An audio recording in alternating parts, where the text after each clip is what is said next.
Hello and welcome to the Daily Mill for Wednesday the 23rd of November 2022. Now, some strange things happening today. So let's just tell you about it. This is the statement issued by Millwall Football Club this morning, which came as quite a shock to me. This is, let's have a read of this. Millwall statement on retail operation. Millwall Football Club regrets to inform supporters that due to significant operating issues being experienced by its external third-party retail partner, Elite Sports Group, the LIONSTORE is temporarily closed, with its website also taken offline. On Monday, Millwall were made aware of comprehensive challenges facing Elite, who also manage the online and physical retail operations of several other clubs, and the closure of the store and the website is an unavoidable move to minimise disruption to supporters in the short term. It is the club's hope that the closures will only be for a short period and further communication will follow once a reopening schedule is confirmed. As well, the club will release more information on how it can ensure any outstanding orders are fulfilled as soon as possible. This is a particularly crucial time of the year for the club's retail operations, and we recognise its importance to supporters during this build-up to Christmas.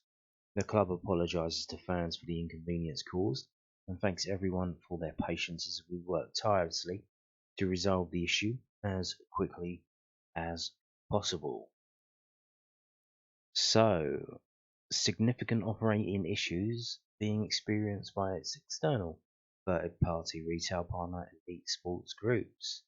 What could that be? And if you look up at the top, you can see where it says tickets, Mill TV. There used to be a little thing there that said LIONSTORE. Not there anymore. Taken down. Indeed. Apparently, the LIONSTORE is not accessible, and they're saying the actual store next to the den was closed, but someone reported saying it was open. So I don't know what's going on there. Maybe there are people inside there, but maybe the workers turned up for work and they're like, well, we don't fucking know anything either. What's going on? And they just carried on as normal. We don't know, but as they say, Elite Sports Group, they are they have a contract to supply all Hummel kits in the UK. That's exclusive deal they have with Hummel. So what's happening with Hummel? We have to wait and see. What do the contracts say? How can we get out of these contracts? What is the deal with that? The deal between Millwall and Elite Sports Group, between Millwall and Hummel and the Elite Sports Group, like contract law. What does it say in the contract?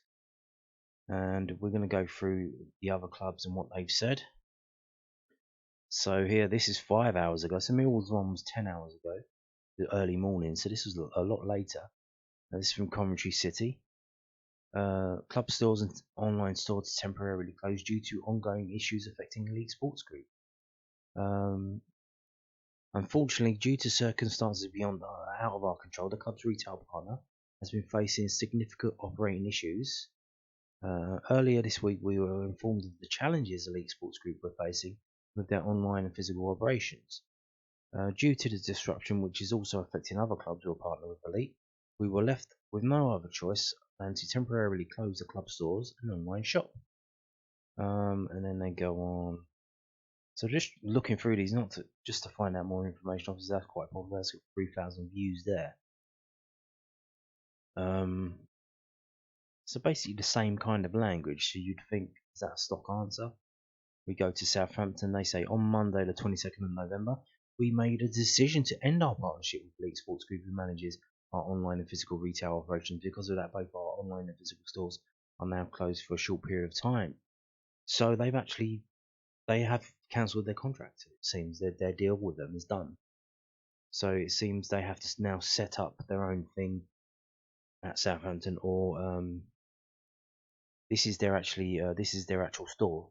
So when you go on Southampton store, this is the page that's at the front of it. So they have to now set up their own website that's separate because the other one was run by Elite Sports.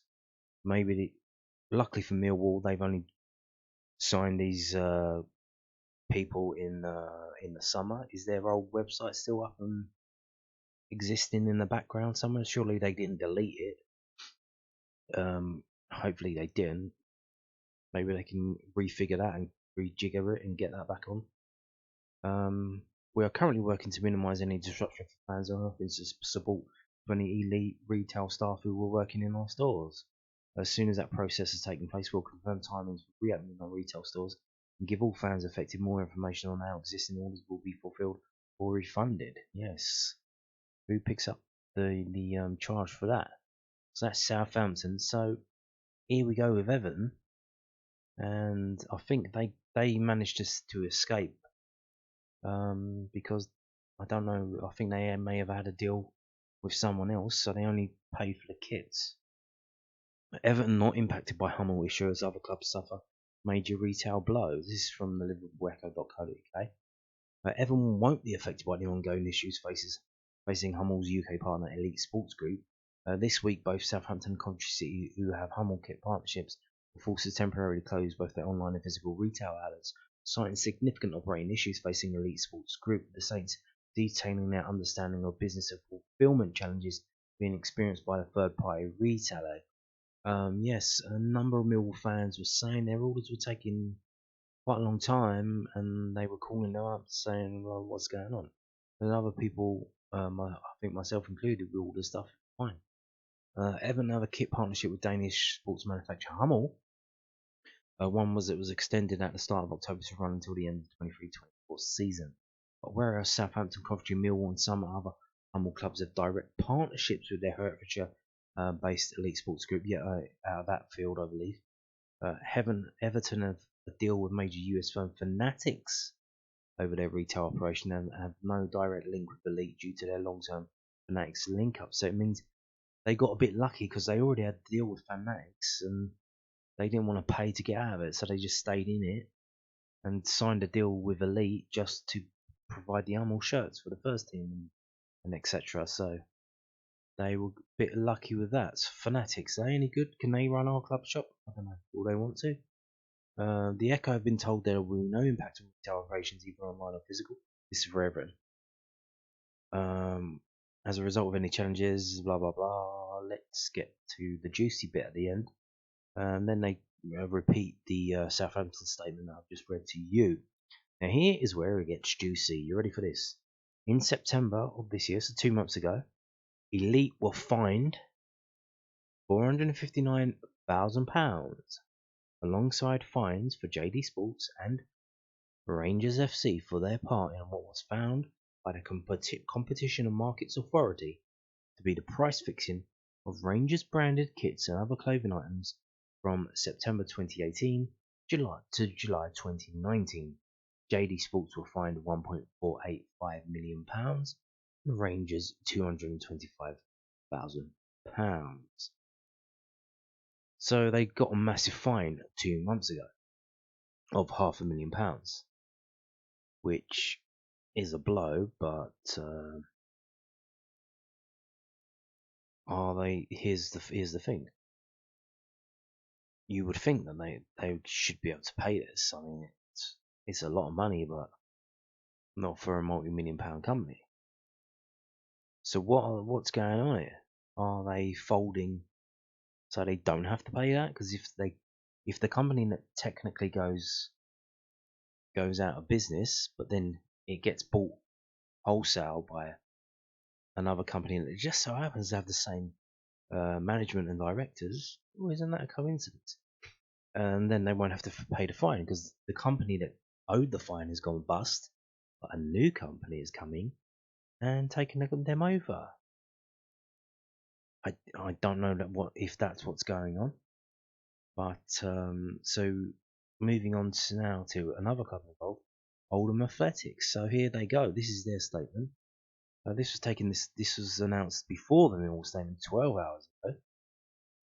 So the club shop is open. open. Supporters may have seen it reported on months. This is from the Oldham website. I don't know why they're going on about Southampton. Supporters may have seen it reported on Monday that Southampton Football Club temporarily closed its retail store. The closure followed issues Southampton had with third-party Elite Sports Group Limited, who manage their retail store. Elite are also the company that have been responsible for managing our Oldham Athletic retail store since 2018. As a result of the issues the club has had with Elite over a number of months, which appeared to be similar to those issues Southampton never referred to, the arrangement for Elite to manage our retail store was terminated by the club on Tuesday, the 22nd of November 2022. So Oldham have said, fuck you guys, you can fuck off, and they've taken over the management of the retail store, which remains open for business as usual. So maybe that's what's happened at Millwall, because someone did report on Twitter, say on Twitter, the club shop's open. What are you talking about? So, well, maybe. The club has no involvement in any online sales, as these remain the responsibility of Elite. So it might be the situation that you have to go down to the club shop if you want to buy anything, and you can't do it online because the deal's still the deal. I don't know how that works, but maybe Oldham are doing this because they're small fry. I think they're in the conference still, aren't they? So maybe they think, well, what are they going to do? They're going to sue us? Well, maybe they will, because even though they have financial difficulty, they seem to have money for lawyers. So this is a story from stv.tv, which is Scottish television, their website, Glasgow and West. Sportswear brand seeking £9.5 million claim from Rangers wins discovery bid. Lawyers acting for Elite Sports Group Limited persuaded the judge to pass an order which forces the Glasgow side to disclose sales data to them. So whatever the hell is going on. Now maybe it's not financial, maybe they're not going out of business. Maybe it's just they're not doing a good enough job. Millwall supporters have been reporting online, ones on Twitter saying like stuff's taking ages. Like I had to call them up to get my stuff. Like it hasn't come after like 6 weeks or so, which is a bit of a joke. I know some online companies say 28 days, but I mean since COVID and delivering stuff has just taken off. Boom, it's gone like a rocket. You can get stuff super quickly now, and not just from Amazon. Like a lot of places you order it just comes quickly. It'll come within the week. So maybe there's some other stuff going on behind the scenes that we don't know. But they have money for judges, or not judges, lawyers, as they try and get $9 million out of Glasgow Rangers. So let's have a read of this, because this is from today, I believe. Is there a date on this? 2 hours ago. So this is from tonight. A sportswear brand suing Rangers in a multi-million-pound action has won a bid to discover how many kits made by a rival have been sold to their fans. Lawyers acting for Elite Sports Group Limited persuaded Judge Lord Braid to pass an order which forces the Glasgow side to disclose sales data to them. Elite are the exclusive brand partner, its Danish sportswear firm Hummel, and it's been instructed lawyers to go to the court session in Edinburgh. The company is seeking £9.5 million compensation from Rangers. Its lawyers claim the club breached a contract which allowed the firm to provide the Glasgow team with kits. Lawyers for Elite say the breach occurred when Rangers signed a deal with Costori, a Manchester-based brand which counts tennis ace Sir Andy Murray as one of its investors. On Wednesday, so this is today, Elite's lawyer, David Thompson KC, said his clients are... that's Casey now, isn't it? King's Counsel, not Queen's Counsel.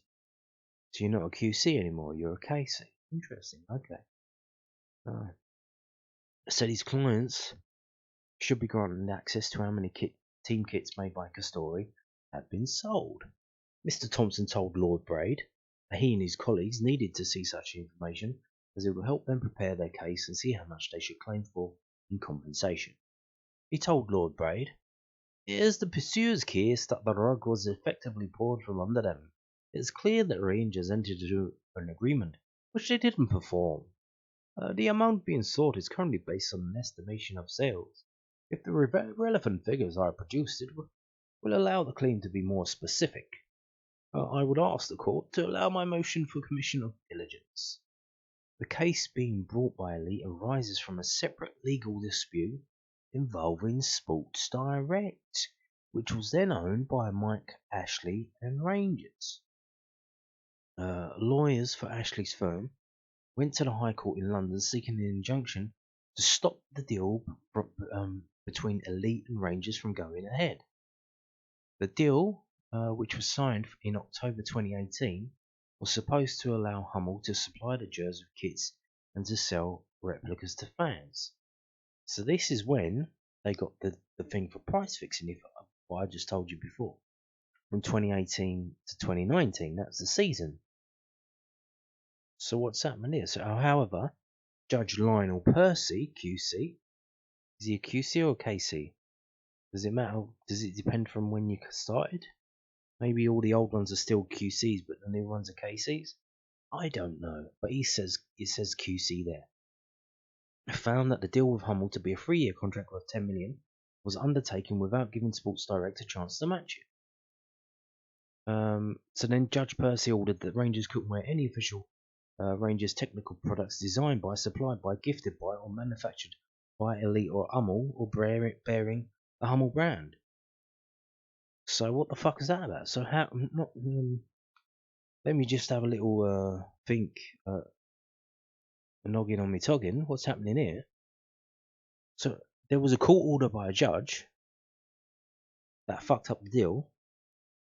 So then they're suing Glasgow Rangers for not fulfilling the deal, but the deal was fucked by the judge.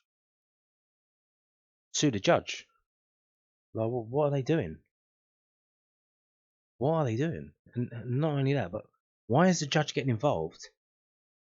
And it said they did a deal with Hummel or Elite Sports Group without giving Sports Direct a chance to match it. Who gives a fuck about that?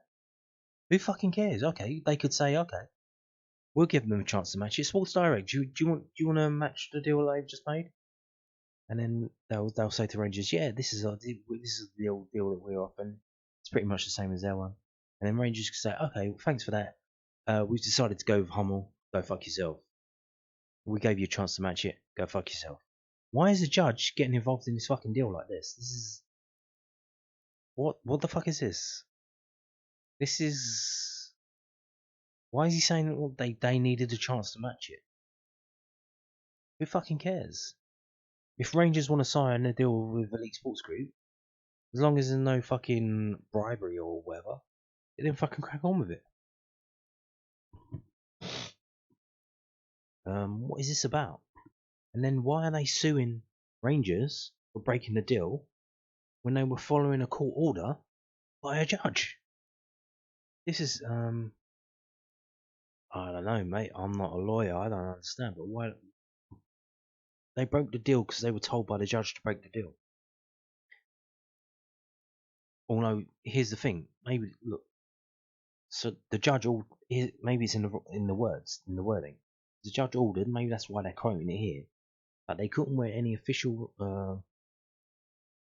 Rangers products designed by, supplied by, gifted by, or manufactured by Elite or Hummel, or bearing the Hummel brand. So then what do? They need to get shirts from somewhere. So then they went to this other company and signed a deal with them because the judge told them they couldn't do. But the judge didn't strike off the deal. He just gave them an injunction about wearing any products supplied by Elite Sports Group. So he didn't the judge didn't intervene and fuck the deal up. Well, he fucked the deal up, but he didn't say cancel the deal. He didn't say the contract was null and void.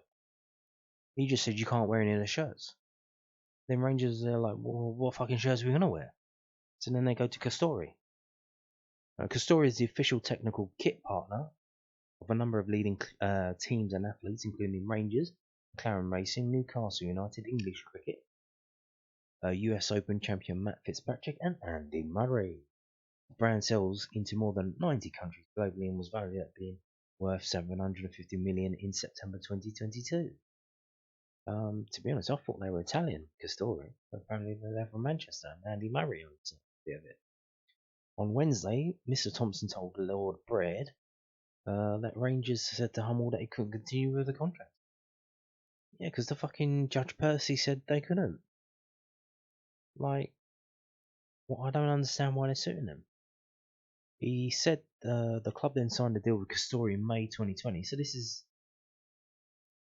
2 years after that happened. So, October 2018, the deal was signed. And 2 years later, they signed a deal with Castori. And that this deal breached the terms of the Hummel one, which was injuncted by a court, by the judge.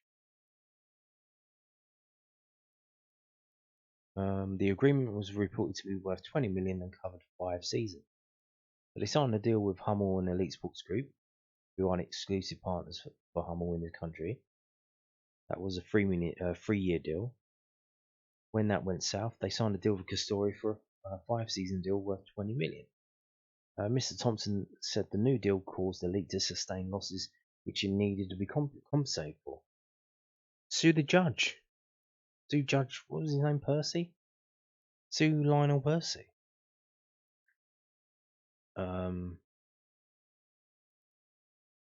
He told the court that the figures currently being sought by his clients are based on a report compiled by an expert who works for Deloitte, a financial services company.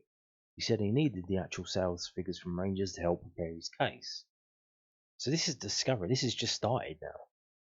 So they're just getting that ready now to sue them. They're trying to find out the information so they can type it all up in a case and send it in. Gavin McCall, KC, for Rangers, asked Lord Bread not to grant permission for the Castori sales figures to be released. He said the deals differed in nature and this meant the figures couldn't be released. Mr. McCall added, the contracts are materially different. Castori have a substantially larger number of rights than the pursuer. They are able to sell a greater number of products. They operate in a different manner. They are Rangers' full retail partner. Castori are a sports retailer and a sports manufacturer. They are not comparable business models. Lord Braid allowed Mr. Thompson's motion to be granted. He added, I accept Mr. Thompson's submission that it is relevant to look at what the market was and the sales figures for Castori. The case will call again sometime in the near future. So apparently they won this. If we go back up to the top, as one in the bid to, so they've won. So now Rangers and Castori or whoever have to tell Elite Sports Group how much money or how many kits they sold in their deal.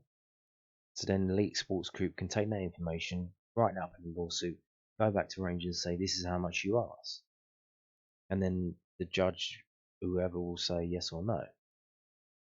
But this is, I don't understand why they're suing Rangers when the Rangers were told by a judge not to touch Hummel and Elite Sports Group with a barge pole. That was a court injunction. Like, did they want them to be found in contempt of court? I don't know, but very weird. Very weird things going on there. Now, here we go now. This is gov.uk. The actual website web address is find and update company information service.gov.uk. It's basically company's house online, I think. So Elite Sports Group Limited filing history. So a month ago, 28th of September, probably around about the time they got the fine of £500,000. A registration of charge. What does that mean? It's basically like a remortgaging. And if you go through the charges, they've had a number of charges over the years that have been paid out. So they basically remortgaged or got loans and stuff and put charges on the company as like collateral. Okay, once we pay off this loan, the charge will be taken off. and they've done that twice over the years. 2011 to 2020, 2014 to 2020, and then they've got two outstanding. One from September 2020. So it looks like they remortgaged it in 2020 with someone called Close Brothers Limited, and so that's still outstanding. And now they've just did charge 28th of September. That was delivered to company's house on the 18th of October, and that was to Neil Fryer, who apparently is a director in the company. If we look at this charge, you can see Elite Sports Group Limited and Neil Fryer, debenture, and this is form of charge filed at HM Land Registry, la la la la. So they go through it and basically say, it uses the word insolvency act there, so that doesn't sound good. Receivables, prior charges, intellectual property, secured liabilities,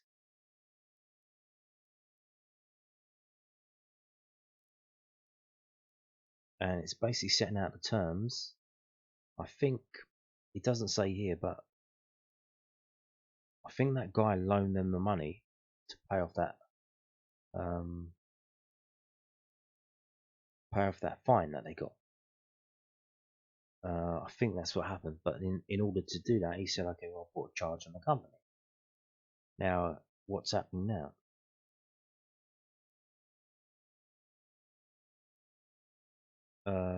You can read this for yourself if you want. Just pause it and scroll through it. But I've read bits and pieces of it. I don't really know what's going on. But one of the directors put a charge on the company, which I think that's because he loaned them money and he wants to get it back. And it's basically setting out how he can get his money back.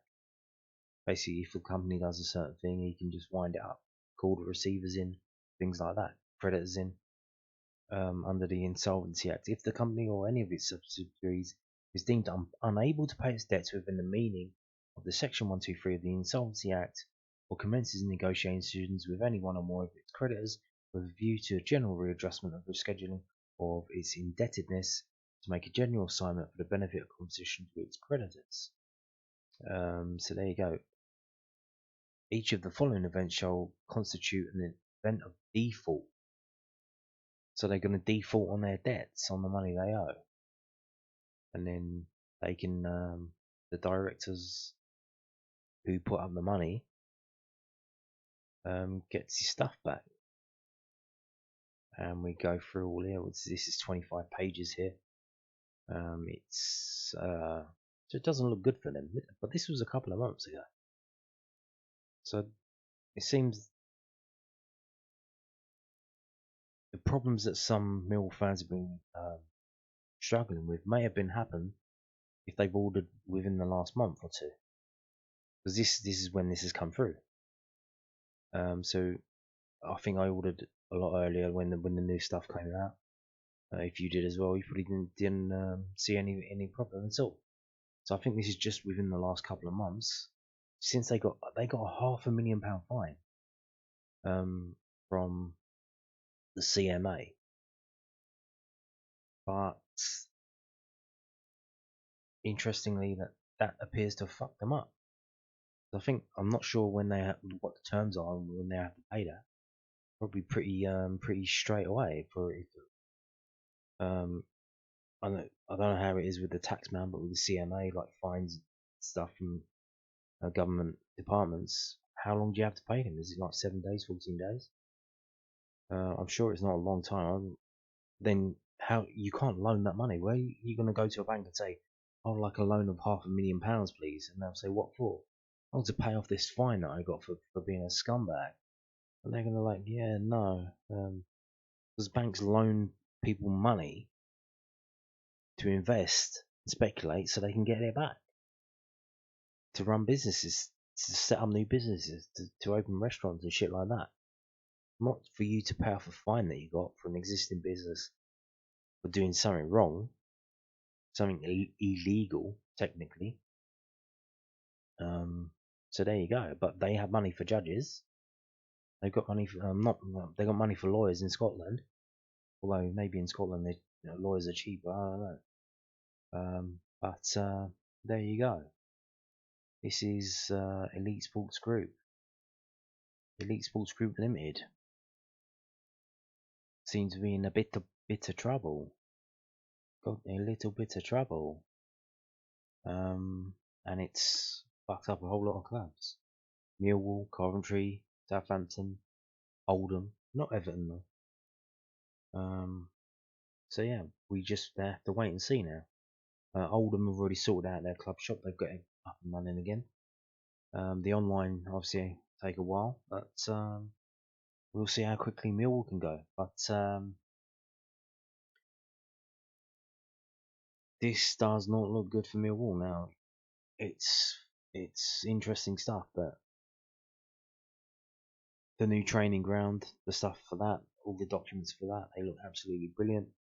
They managed to get through. They got the permission, but then you go and things like this, and it's still some weird, not weird, just dodgy deals being done with dodgy companies. I know they're obviously trying to improve things, but you need to watch what you're doing, who you're doing it with. It's like the Euro ferries thing. You remember that? But with the Euro ferries thing, that was just a sponsor on a shirt. The fact that they didn't have any money and they didn't end up paying for the sponsorship on a shirt, that didn't affect you and didn't affect me. It didn't affect the normal fans. This has a very practical consequences for fans who want to buy stuff from the club shop, who have already bought stuff from the club shop, or thought they did. And what's going to happen there? Now, do you sit and hope that Millwall can resolve this amicably, quickly, or do you go to your credit card company and call them up and say, I think you've got like 56 days to do that. Do you call them up and say, look, cancel this? This company's going bust. Do something about this charge. Don't send it through. What do? Do you wait? Do you sit and hope? But yeah, it's all very strange and weird, and it seems just because they got a £500,000 fine from the CMA, but that's sent them up into trouble. But they're spending money on lawyers in Scotland, although they're hoping to get 9 million from that. So you'd think, well, they're investing in lawyers because they think they're going to get some money out. We shall see. We shall see. Let's move on to some actual football now. Here we go from SuffolkNews.co.uk. Millwall set for second friendly ahead of Sunderland clash. The Lions are less than 2 weeks away from returning to Championship action. Yes, and we are less than 3 days now. Saturday, I think it's 1 o'clock kickoff. Bromby, at home at the Den. Get down there. Don't bother watching that shit at the World Cup. Gary Rowett is expecting Millwall to play a second friendly match after hosting Bromby at the Den on Saturday afternoon. The Lions are due to return on Championship action on Saturday, December the 3rd, but they are hoping to squeeze in 2 fixtures ahead of their trip to the Stadium of Light. So that's the Bromby one and another one. It remains to be seen who they might be facing, but Rowett confirmed that the match will be played without any fans in attendance. I think we got a behind closed doors game on Tuesday as well, he told me. If that goes through and gets organised, we'll have a couple of games where we split the group and try to get everyone a little bit of game time. Keep that rhythm going, really, that's the challenge. It does, however, leave question marks surrounding team selection. Most of the first team squad unlikely to be able to handle 2 matches in 72 hours after 2 weeks of pay from competitive action. Rowett admitted they will likely split the squad in half, meaning that the first team players will have the chance to play near to 90 minutes in at least one of the 2 games. I think all of our side are first team players that deserve game time, a chance to maintain that little bit of fitness here. It might be an opportunity for one or two of the younger players to join the group. How much game time they'll get, I don't know, but we'll try and make sure that the right players get the right amount of game time within the 2 games. I like the sound of that. I'm very much in favour of that. The under-21s are on fire this season. Give them an opportunity at a decent level, but in a kind of friendly atmosphere. Very much approving of that. Well done, Gary Rowett. Very interesting. Another reason to get down to Bromby game this Saturday to see how they play. So, finishing up with this, also from southernnews.co.uk, Millwall boss calls for patience as key players return from injury. Sean Hutchinson and Ryan Land have returned from injury, leaves Benicophobe as the only concern heading into Saturday's friendly. Garrett is delighted to welcome back Sean Hutchinson and Ryan Land from injury, but admits he will need to be patient rather than pushing them straight back into competitive action. Both players suffered hamstring injuries earlier this season, with Leonard ruled out since mid-August, while Hutchinson has only missed the last 2 weeks. However, the pair have since returned to training and are available to face Bromby on Saturday afternoon, although Rowett is keen to pace them given their recent injury records. I think we'll have to do that, the Millwall boss told me today. We've got 2 games coming up before the Sunderland game, so for us it's a case of making sure we get those players from game time, because they won't get a lot of opportunities with no midweek games. We'll try and make sure we try to use those 2 games in the week of training, or 2 weeks of training in order to do that. Benicophobe is the only other doubt, with the striker set to miss the World Cup friendly matches and potentially the upcoming clash against Sunderland at the Stadium of Light, despite having injections in his knee to reduce the swelling. And on that note, thank you for watching and goodbye.